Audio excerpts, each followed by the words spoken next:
Hi class, this is the overview for the 5-2 Project 2 Milestone Journal Entry assignment. So for this assignment, we're exploring procrastination. And what is procrastination? Procrastination is putting off a task that you know you need to do, but have a difficult time getting motivated to do. And some people would say you're in avoidance mode rather than the drive mode. So it's something that you lack motivation to complete, and you're putting it off till tomorrow. You'll say, nah, there's always tomorrow for that. And it's the way we go about prioritizing tasks in our everyday life, whether it's our personal life or our professional lives, right? So it's avoiding some difficult and uncomfortable situations in which we have little motivation to experience. And what's important to remember is that everybody procrastinates. It's not just something that students do or teenagers do. Procrastination is something that all human beings experience.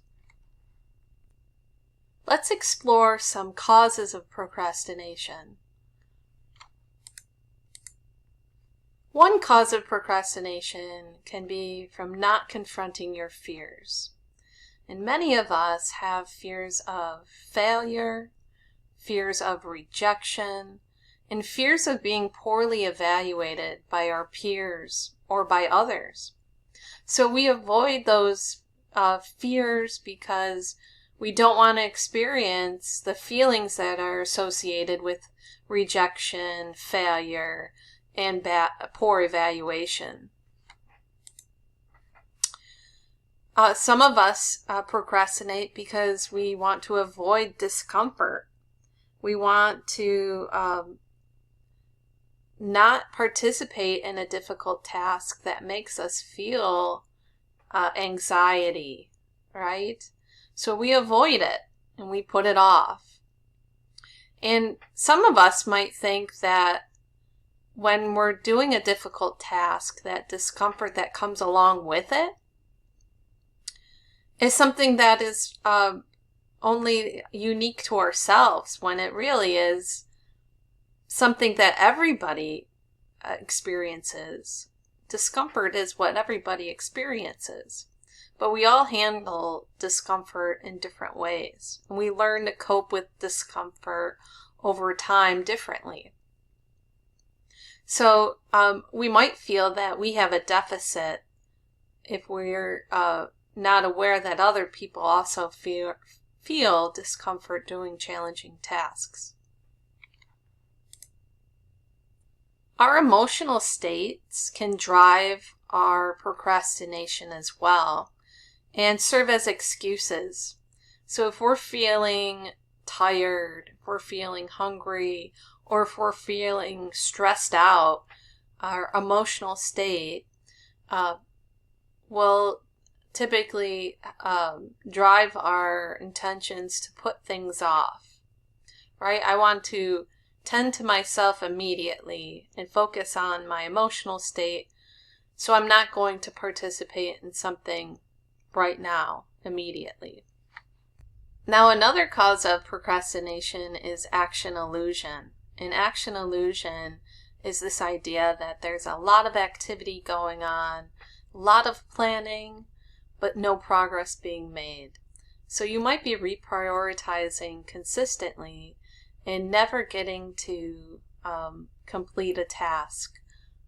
So you're perpetually procrastinating on a certain task because you're not seeing that task immediately as something that's important to put over another task. So it constantly gets put to the back burner through replanning and reprioritizing. Lack of motivation is also a cause of procrastination. And simply put, if you don't understand the benefit you're getting out of completing a task, you're going to be unmotivated to do the task itself. And when we look at motivation, we look at intrinsic motivation and extrinsic motivation. What inspires people to actually engage in doing the task? An intrinsic motivator is something that fulfills a personal satisfaction and provides an individual with enjoyment as they complete the task. And engaging in a task that aligns with one's values will provide an individual with intrinsic motivation. Extrinsic motivation, on the other hand, is external motivators, such as rewards or money or a material possession that you acquire after completing the task. It can also consist of praise or acknowledgement, but extrinsic motivators typically will align with an individual's goals. So if your goals align with your motivation to complete a task, it's typically going to result in producing an extrinsic motivation for you to complete the task itself. You're going to begin this assignment by reviewing the video Inside the Mind of a Master Procrastinator. And this is presented by Tim Urban, who's a writer. And you're going to summarize the key takeaways from the video and address the following. You're going to share how does procrastination work, as Tim Urban explains in his presentation. How does Tim Urban suggest addressing procrastination?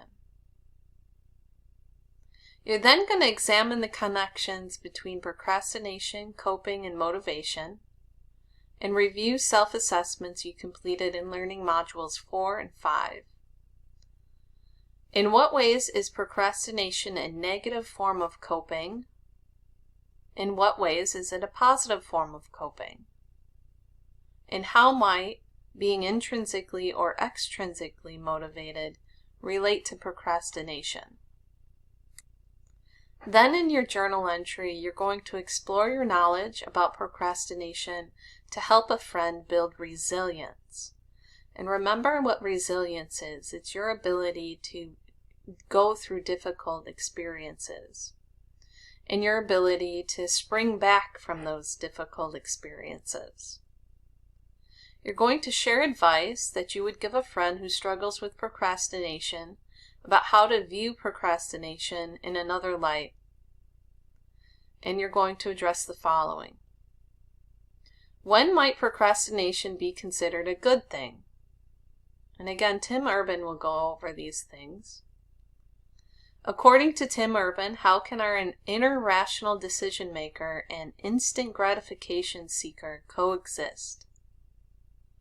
And how do you think we can reframe procrastination in a more adaptive way to promote resilience? It's important to keep in the back of your mind that this assignment will help you with a future assignment. So this assignment will help contribute to your completion of Project 2, which will be due at the end of week 7. You're going to complete your work on page 5.23 of the course web text. Once you're satisfied with your responses, download your submission, and you're going to upload that to Brightspace. Now, if you have any questions related to this assignment, please post in the General Questions discussion forum. I hope you have a great day.